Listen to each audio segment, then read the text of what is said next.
Olá, amados, graça e paz, aqui o irmão Fábio Gomes. Jesus sempre nos ensina: bem-aventurados sois quando forem perseguidos por amor do meu nome, quando sofrerem por calúnias, porque são aqueles que perseveram diferente do mundo, são aqueles que são luz e que seguem de forma sobrenatural e que os naturais tendem a os perseguirem. Mas nós temos o advogado, que já não somos nós que vivemos e vive em nós, que nos defende, e ainda temos um juiz supremo que está acima de todos, aonde estão por escabelo de seus pés. O Deus Altíssimo é a sua cabeça, e ele é a cabeça daqueles que têm uma mentalidade de Cristo, que ninguém pode os algemar a verdade, ninguém pode calar os verdadeiros adoradores. Emudecidos e confundidos e envergonhados sejam aqueles que mancomunados dizem: rompemos a sua atadura, assim como aqueles que na verdade pegaram aquele que é a luz e queriam o desvanecer com uma coroa de espinho, e o Senhor o coroou como coroa de glória, pois o espinheiro, a sarça ardente, não é capaz de desvanecer aqueles que tomam a sombra do Onipotente, aleluia, mas aqueles que a palavra diz que tomaram a sombra do espinheiro acabam se, na verdade, tornando escravo dele, e aonde ali haverá choro e ranger de dentes, aonde serão lançados como um graveto seco e espinhento, aonde não se consome. Assim Moisés deu a visão,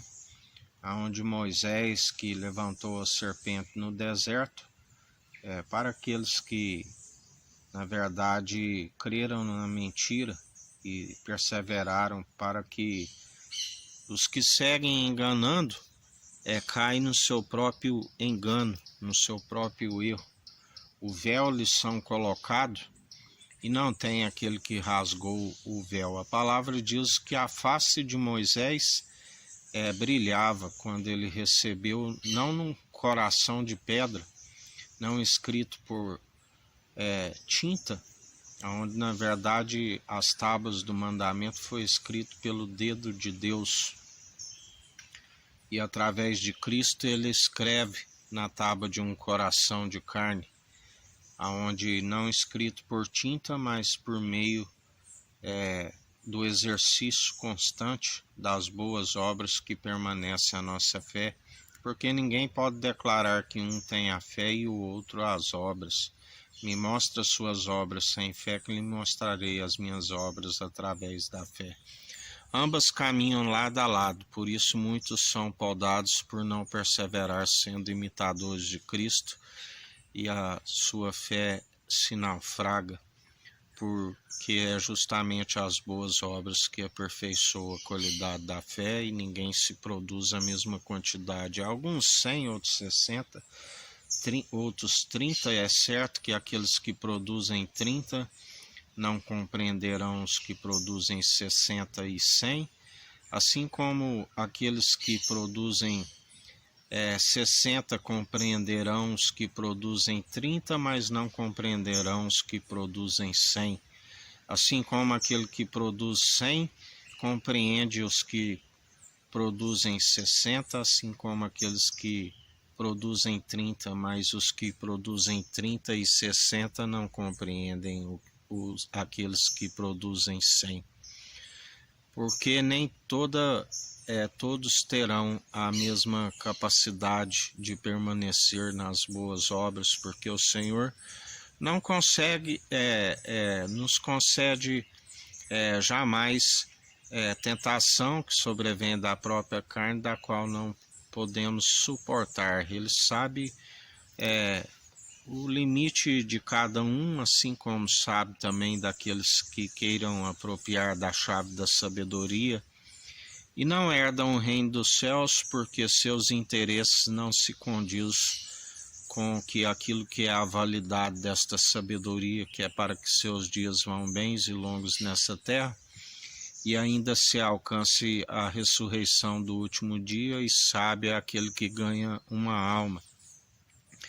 aonde na verdade a sabedoria é válida para salvar a alma daquele que possui e anunciar a muitos que perecem por falta desta sabedoria. Mas aqueles que transformam esta sabedoria a fim de angariar aquilo que é segundo o padrão deste mundo, se torna um cego, nu e miserável, assim nos ensina o Senhor, porque ele sabe daqueles que são ávidos pelo lucro, que queiram apropriar da chave da sabedoria, não atravessam o oceano e fazem 2 vezes mais filho do diabo do que eles, e não move um dedo para ajudá-los. Assim o Senhor nos ensina que nos enviaria como que em meio a lobos. E o lobo, o mercenário, quando vem, na verdade, o lobo, porque ele se achando que era um lobo, mas não conhecia o lobo, quando vem o lobo, ele é o primeiro a fugir, assim a palavra diz. Mas aquele que segue segundo o espírito de ousadia, de trepidez, de poder, de equilíbrio, está sempre vencendo toda a força do mal, porque ele nos concede e nos outorga do mesmo poder e autoridade para vencer em seu nome. Na verdade, ele já trouxe juízo sobre aquele que é o ladrão que veio para roubar, matar e destruir, e nada pode nos causar dano algum, e assim perseverar em mais um dia. Que a graça do nosso Senhor e Salvador Cristo Jesus esteja convosco, assim como Ele está no meio de nós.